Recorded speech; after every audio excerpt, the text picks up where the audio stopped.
Hello, everybody. Welcome to Hope for the Soul. I've got a good joke for y'all today. Let's hear it. I'm excited. Okay, so two friends, really good friends. It is a Catholic priest and a Jewish rabbi. They're sitting at lunch, and the Catholic priest is eating a ham sandwich. And he says, man, this is the most delicious sandwich I've had in a long time. And you know what, friend? Why would you want to miss out on such a good thing? Like, I don't understand it. When are you going to break down and have you a ham sandwich? That Jewish rabbi replied, maybe at your wedding. That's great. And this is the episode that we were canceled. That's all, folks. That's all we have. Oh, that's great. No, That's a good you know one, what? I love it when you don't. You're like, "What's the punchline?" And then you realize the punchline. Whoop, right over. He was like, "What?" All right. That may have been the best part. That was a good one. Everybody tune in on Facebook so you could have seen. No, the best part It's her telling is it. her giggling. That's the best. No matter how good, no matter how bad. The joke. It's the joy of the journey. It's not the joke. It's Kayla. That's Okay, what it is. this week's recommendation. Oh, yeah. I forgot about that. I personally don't have a recommendation, but Saturday y'all told us of a little coffee spot that y'all went enjoyed Yeah, Mom Saturday morning. Oh, this is exciting because texted us. We could tell you're not. I don't know the name of it. I know where it is. All right, hang on. I'm going to go to Facebook because Mom posted about it. All right. Oh, yes, she did. Okay. What if she let you down and she didn't? Mom never lets us down on Facebook. Okay, this little place had a little coffee trailer, and next to it had a snack trailer. And then it had a gift store, almost like a mix between a florist and gift shop and Christian bookstore and even some Wilder Love Coffee. Wilder Or Wilder. Wilder Love. Wilder Love. Wilder Love. Wilder Love. I like Wilder Love better. Wilder. Oh, goodness gracious. Is it Wilder? Again. It's probably Wilder. Wilder. Okay. But we're going to say Wilder. Hey, I take it. Right now, I'm feeling bewildered. I'm bewildered. Oh, my goodness. Anyway, She got a picture of you sitting there. Oh, Dad, You know she what? was in This her episode feels. can only get better from here. She was feeling Wilder. All right, we got to move on. All right. Yeah, so Wilder Love Coffee. Yeah, in Conroe. Yeah, kind of in between Conroe and Montgomery. Y'all gave it 2 thumbs up. yeah, because she had a thumbs up and she made me do the same thing. Yeah, we can tell you're real happy about it. It Sitting out was there. like a little community that you could go and enjoy. I actually want to take Allie on Saturday. But they had an old truck there that had pumpkins sitting around if you want to take pictures. If So- in the pumpkin pictures, it was a great spot. This is a recommendation from Dad, but really it's from Mom for all the ladies. Yeah. And it actually, so you said pumpkin, so it had the fall vibe. Had the fall vibe, but outside it had like seesaws and swings for your kids. Yeah. You can sit out under the trees. It was a delightful place. Oh yeah, I got this thing called the Sin Brew. Wilder and Sin. All right, Dad. The Sin Brew. But it was not S-I-N. I think it was C-I-N, like for cinnamon. Oh, okay. And okay. then- Play on words, And actually. then right before they handed you the drink out the window, they would take what I thought was like a bottle of wine or something and poured about 2 inches in the top. It was actually apple cider. When I saw the bottle of appearance of wine, evil. I saw the Sin Brew connection. But then when I realized it was apple cider, I said, I can do this kind of sin. This is the sin I can do. This is the sin I can do. So I ordered that. It was nice. Okay, and also we said, well, not we said, but I said last week that You're going to give us feedback. yes, we always get feedback coming through, and for whatever reason, we keep the feedback to ourselves. So, everybody, if there's an episode that really speaks to you and you have some feedback to give, whether it's good or bad, You can message Conroe Church or Yes. individually. You can message us. you can message us. But a couple of weeks ago, I received one on the episode we were talking about peace. And they are anonymous. Yes, I will not say their names unless you just absolutely want me to, then I will share. But this person said, thank you so much for that episode. I really needed that, and it hit really close to home. So good job, pastors. Well, praise the Lord. That almost leads us to what we're going to talk about today. Yes, we're going to face our fears today. So we're kind of a part 2 of that episode. I like that. I did not intend on that. I outsmarted myself, I guess. But yeah, we're going to face our fears today. The cloud is moving in the same direction. Yes, absolutely. So, Pastor Trent, what's your fear? I know your fear. I'm not afraid of a lot, but I am afraid of heights. Heights get me.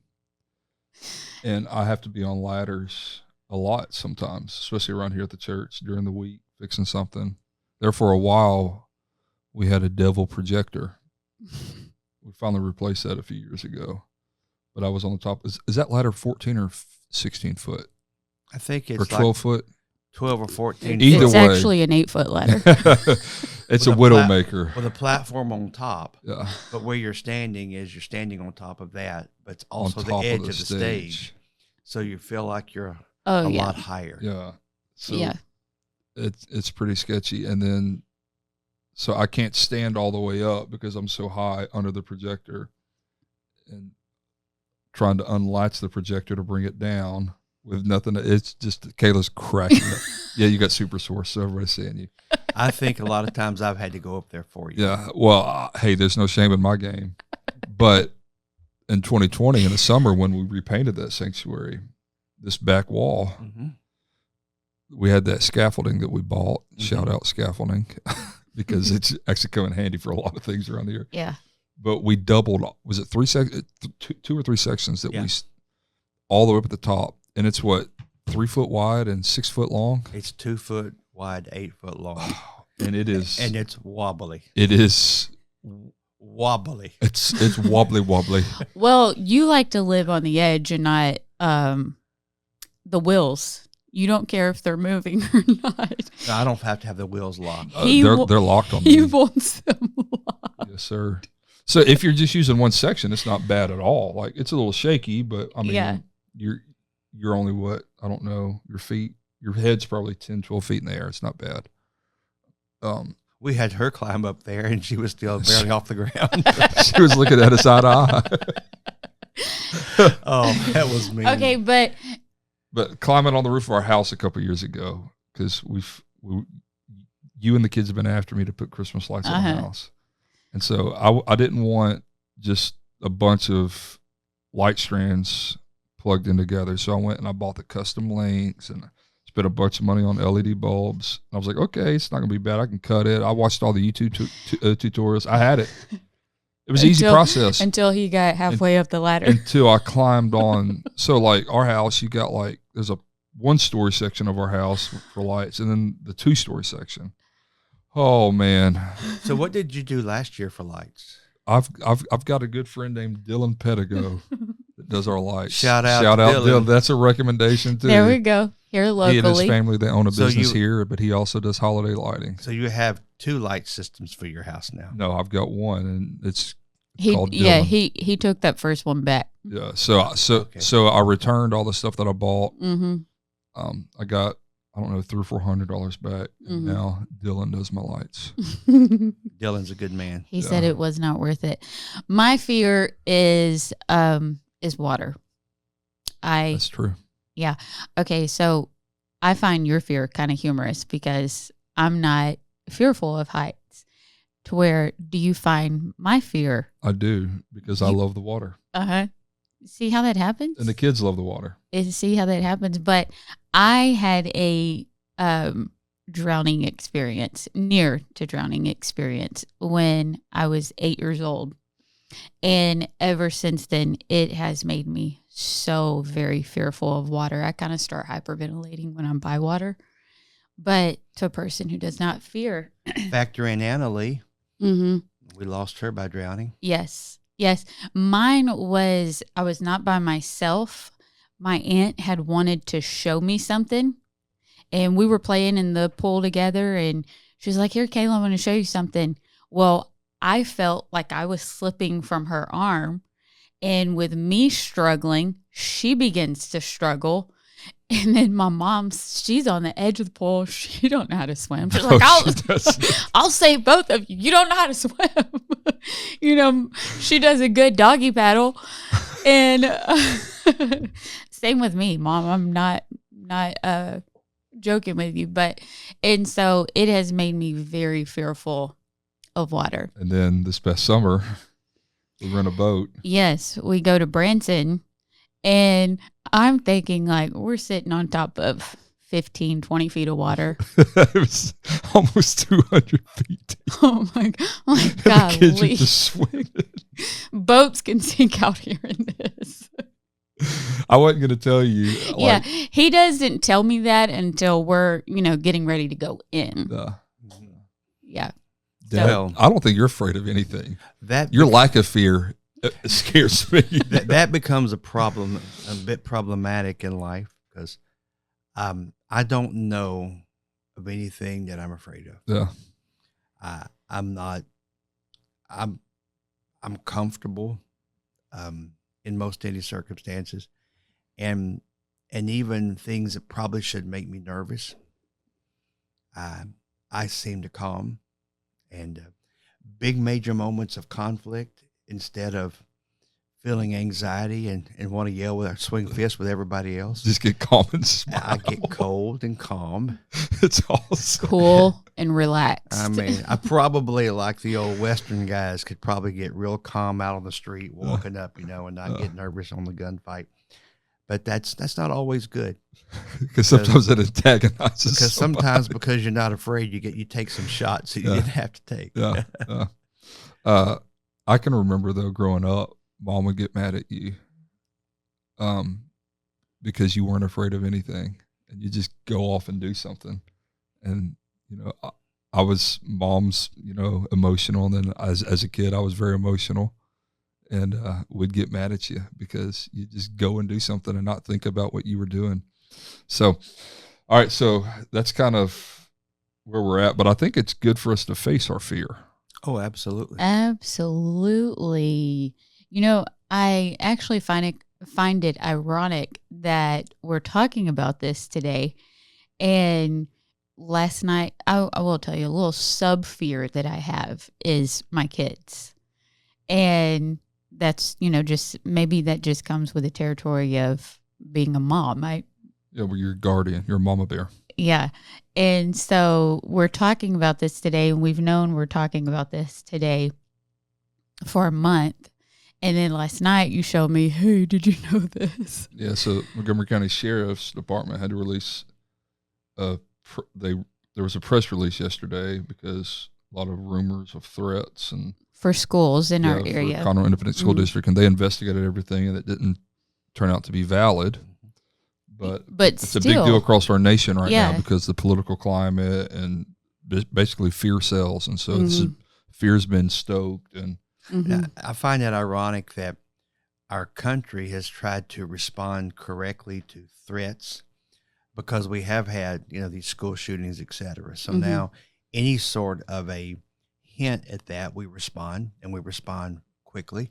And for the most part, our country's done well. Now kids have learned that they can manipulate this, and they can have their cell phone in school, and they can make some anonymous text or call, and they can clear out a high school with 2,000 kids. And so now we may have to find ourselves prosecuting students and their families that do this, because it's that's a sad thing. But how else do you stop something like this? Because absolutely. I mean, something like this, if there's a threat that locks down a school or kids have to be picked up in the middle of the day, that has economic impacts. There's, I mean, if, for instance, CISD, if something like that were to happen, you got over 80,000 kids in a school. Well, that's at least 40,000 families, if not more. You do not, most of which are dual income families, so that's going to affect livelihoods. It's just, you do not shout fire. That's right. In a theater, yeah, and there's laws about that. Yeah. And so for these false accusations, or not accusations, these false claims and threats, they have to be dealt with. Yeah. And we live in a day when people can randomly throw these accusations with no basis, and because of the climate of our day, we have to respond in certain ways, and lives can be disrupted when people randomly throw our fears or throw things out there that are rightfully should be feared. Yeah. So courage is not the absence of fear. So I think when we're talking about fear and facing our fear and even overcoming our fear, I think we need to recognize that courage is not the absence of fear, because there's several things that I'm fearful of, but I have the courage to still do them. For instance, I don't like heights, but I had courage to still stand on top of a ladder and get things done. Yeah. And there's issues right now in our leadership where we are at a church. There's things that I'm like, man, we've never been here. These are big decisions. A right or wrong decision here sets us up for next 10 or 15 years of success, or does it, if I make a wrong decision or a delayed decision, does it set us back 5 or 10 years? So there's this natural level of, I guess, reasonable fear that's healthy, but we have to have courage to face it. In other words, faith says, well, the mountain's going to be removed. I talked about this Sunday, but if the mountain isn't removed before us, our courage says, I might be afraid to climb the mountain. I may be afraid of the situation in front of me, but I'm going to overtake it. And sometimes if we face our fear, the obstacle is our breakthrough. It doesn't mean we're less afraid. It just means that we have a little bit more faith. One time I had an opportunity come to me, and I was not afraid of it, but I hesitated. Yeah. And I asked for their indulgence to let me call back in a few hours with a decision. Well, in that few hours, that opportunity went away. And I've always looked back and say, well, why didn't I just grab it in the moment, seize it in the moment? Yeah. I may well, it might have been bad for me, and I might have seized something. I might have got a hold of something that I wish I could turn loose of. I don't know. But I've always looked back at that moment and say, I should have not hesitated. Should have gone through that open door in the moment. Psalms 27:1, the Lord is my light and salvation, whom shall I fear? There's so many scriptures about fear, and so I guess our prepared remarks are just for the next, 5 minutes, 6 minutes, are just about, it's just scripture. So Psalms 27:1, the Lord is my light and salvation, whom shall I fear? Joshua 1:9, be strong and courageous, do not be afraid. Now we can go into the context of these scriptures and take forever, but I want to get down to 1 John chapter 4. There is no fear in love, but perfect love casts out, or drives out, another translation says. Perfect love drives out fear. So I think if we want to overcome fear, we need to recognize what the antidote for fear is. And when it comes to our relationship with God and walking in the Spirit, it's not courage. It says, be strong and courageous, don't be afraid, is what Joshua 1:9 says. But that doesn't mean that courage is the opposite of fear. It doesn't mean that courage is the antidote to fear. Scripture tells us that there is no fear in love, but perfect love casts out fear. So if you want to overcome fear, we need to recognize that the love of God is what will help us overcome the fear in our life. Our faith in God's love towards us. Fear cannot stay where God's love is. I think that fear is an absence of faith. Back during COVID, you remember all the people that found themselves in front of cameras, and even I probably did it too, that we're going to choose faith. We're not going to choose fear, Faith over fear. over and over again. That became a motto to many. But fear indicates an absence of faith. And so when this subject comes from me, if there's a lack of faith or an absence of faith or a faith deficiency, there's one source of faith to me, and that is to go to prayer. In Jude verse 20, where you build your faith by praying in the Holy Ghost. And I mentioned this so many times that when I'm repeating myself, I want to apologize. But the bottom line is this, that becomes the answer to me.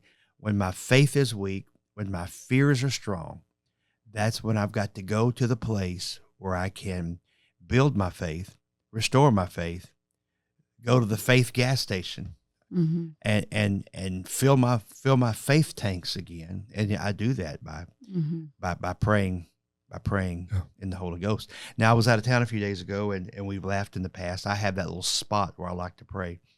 And y'all sent me a picture of Kiki that day. Now, he's kind of been making fun of the way that I like to pray, but I wasn't there in my spot. And then Kiki had gone down and he had laid in my spot. He had his elbow up like I do, and his feet were crossed. And it was like in that moment, I know he was missing me for not being there. But not only that, he's picking up on the realities of where faith is built. And fears are dealt with. And I was proud of the little guy. Paul told Timothy, "For God has not given us a spirit of fear, but of power and of love and of a sound mind." There's two scriptures that talks about fear and love. I think we need to recognize that whenever we have a proper view of God's love for us, that should remove a level of fear. Well, whenever there's things that happen that throw us off of our rhythm, off of our game, and this is a little thing happened last night. My mother has this little puppy, a little poodle dog, and he's the fastest little thing. He gets out and runs, and we're always looking for him in the neighborhood. Great. I forgot. So last night we were there at Mom's for a bit, and we came home, and we hadn't been home 5 minutes, and she calls, and she's upset, and she's panicking because the dog is gone, and the dog got out when we were leaving. So I drive down, and Mom's gone. She's looking for the dog. And so I walk around the block, and then I come back and get my car, and Mom comes back, and we're crossing, and I'm flagging people down on the road. There's people riding bikes there last night late, and if y'all see a little white poodle dog. I didn't know it went to this extent. Oh, it was something. And all of the blocks had been circled, and I spent, 45 minutes or so looking for a dog last night. And I asked Mom, I says, "Mom, is that dog in the house?" So she goes in and hollers for the dog, and the dog doesn't answer. And I had already done this. I had gone in and I yelled for the little dog. His name is Barney. "Barney, you in here?" And Barney didn't bark. Barney didn't respond. So he's gone. So I'm looking and Mom's looking. And so we finally come home, and she gives up and said, "Well, if the dog's gone, then the dog's gone. So we just can't lose any slow-mo." Okay. Oh, praise the Lord. Little mint dough thrown in there. So I said, "Mom, are you sure that dog's not in this?" "No, that dog's not in the house." So she yells for Barney, and Barney doesn't respond. I said, "Mom, let's go in there to his room and look in his bed." And I go in there. In his box, as they call it. He's got his little box. And that dog has gone into his room. He's gone into his box. He is laying down. He is snoring. He's so deep asleep that we're yelling for him. He's not hearing us. And so I said, "Mom, I want you to come in here. Look what I found." And Barney is lost, and we're running frantically in the neighborhood. And he's in his bed, fast asleep. Had nothing to fear. Wasn't no fear in Barney. No fear in Barney. Sometimes you got to stay in the box, folks. Oh, now let's bring theology. Let's theologize. This dog in the box. This story. But the fruit of the Spirit is love, joy, peace, long-suffering, kindness, goodness, faithfulness, gentleness, self-control. So I think it's maybe worth noting that we need to have the self-control to remember that joy and peace are gifts of the Spirit, not fear. You're preaching to me now. And so sometimes we just need to remind ourselves that fear doesn't rule my life. We are to come boldly to the throne of grace. We don't have to be timid. We don't have to be fearful. I mean, your kids are not at all fearful of asking you for food or asking you for something. But we are hesitant to take these things to God. I think so true. Could it be that it's not that we're bad if we're hanging on to fear and we're gripped by anxiety, but I think it could be that we don't have a proper view of God's love towards us, that he loves us enough. There is no, it goes back to the scriptures that we've already read, that love casts out fear. Well, I think though some fears you understand while they're there. I know, like, your sister is like me. She's kind of fearless. But when she was a little bitty person, she would climb up on something and jump to me, and I would always catch her. And one time when she was like, I don't know, 18 months, 20 months old, she'd shinnied up the front porch pole and had grabbed a hold of the gutter on the front porch. And she had on her little Martha miniature, frilly dresses like they wore almost 40 years ago, and little socks. And she was swinging, having the biggest time. She had no fear. And I'm sitting, I come out and find her, and finally she drops and I catch her, because she knew she got in that situation that Daddy was going to catch her. But I would imagine, had that circumstance taken place and Daddy dropped her, there are a lot of folk who have gone through life having been dropped. That's good. And when you've been dropped by someone that should not have dropped you, a caregiver, a parent, a loved one, a teacher, when you've been dropped once, or maybe just one too many times, it's easy to understand why people have certain fears, because when they were here in their formative years, they weren't given that reassurance and that trust that you're not going to be dropped, because too often we have been dropped. And I'm seeing now that I'm digging deep in certain studies, I'm finding that many fears that people are dealing with come from, in our society, a non-present dad, whether he was not there, a single parent home, or a dad that was too busy, that was too busy for them. And he was busy probably working and providing, but he was too busy to take the time. And I see many adults now, even many leaders, who are striving to deal with their fears. And it appears in certain ways like they're trying to be ultra successful, ultra image, and they are pressing to find the security and the assurance from the outer world that they did not get from a smaller world, because they were in some way dropped. So I don't ever want to be guilty of saying, "Oh, fears, let's beat up the fears." I think that we have to be patient and compassionate, exactly, and understand that people have real fears. But my pathway to dealing with those things is just getting along with God and praying until. I want to. This just came to me, so I wouldn't text when I was on my phone. I was looking up this verse, Proverbs 3:5. Trust in the Lord with all your heart. Lean not on your own understanding. My fear of that ladder was that I didn't trust that it would hold me.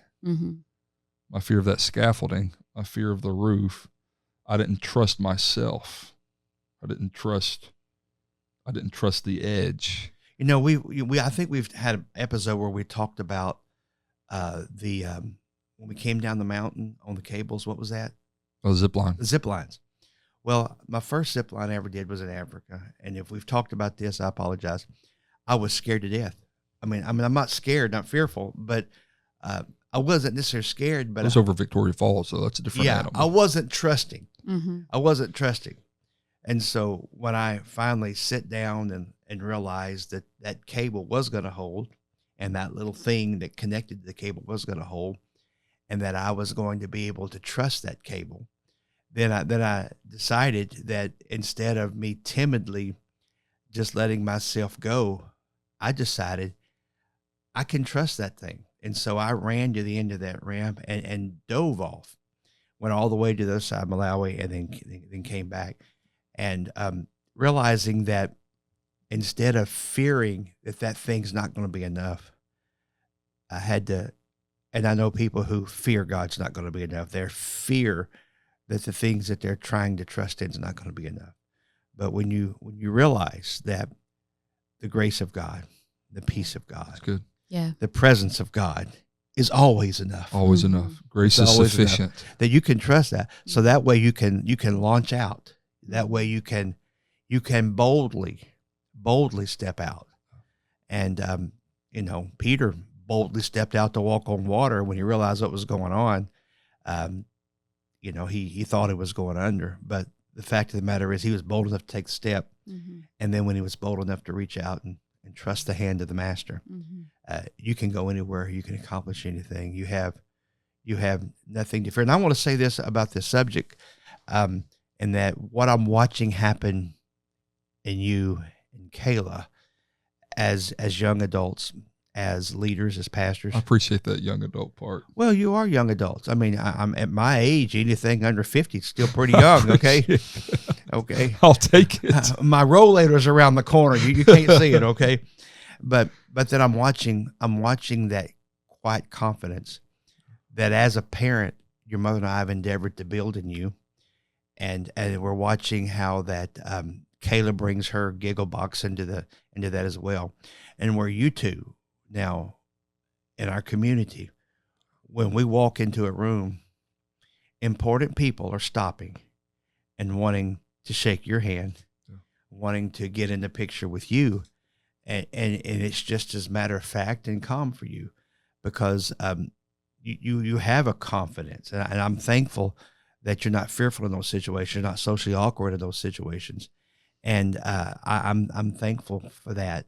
But that doesn't just come without having been built and without having been trusted. And you've trusted that cable. You've had to launch yourself into uncomfortable environments. Well, I think you have to have trust that some situations, some doors you can't open yourself, only God opens. Absolutely. And if he opens a door, he'll sustain you through it. Yeah. And it's not that in a lot of these circumstances, I'm not necessarily comfortable, but I just recognize if I've been invited through the door, then I belong in the room, regardless of what my mind or my fear tells me. And so I think that I know that it's trusting in the Lord. It's not acknowledging my ways. I'm not here because of me. I'm here because God has ordained something to happen. The next week or two, we need to talk about some of this stuff, that the doors that are open and things that are happening. I'm not going to talk about it. Yeah, well, I'll talk about it. Kayla and I will talk about it, and we're gonna sandbag you like you sandbagged me last week. Yeah. Let's do it, Kayla. Yep. All right. Well, trust not. Well, this your is own understanding. I want to change the subject. We're not going to tell you what we're going to talk about. We're just going to come in here and we'll have it. We'll have to schedule it out because next week we have a guest speaker. Our buddy LJ Harry's going to be on. So.